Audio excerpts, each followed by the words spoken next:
تختی نمبر 5 تنوین۔ تنوین کیا ہوتی ہے اس کی ہدایات پڑھ لیتے ہیں۔ اس کو پڑھیں گے 2 زبر، اس کو پڑھیں گے 2 زیر اور اس کو پڑھیں گے 2 پیش۔ ان تینوں کو تنوین کہتے ہیں، یعنی کہ 2 زبر، 2 زیر، 2 پیش۔ اسی تنوین کی تختی سے گننا کرنے کی مشق کروائیں۔ گننا ناک میں آواز چھپانے کا نام ہے۔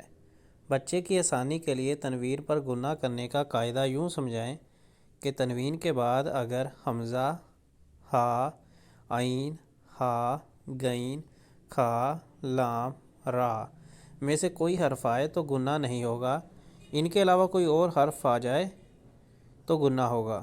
تنبیہ: بچے سے پوچھیں کہ یہاں گننا کیوں ہے اور یہاں کیوں نہیں؟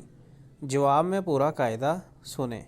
تنبیہ: زبر کی تنوین میں الف کا نام نہ لیا جائے، ایسے ہی یا کا بھی۔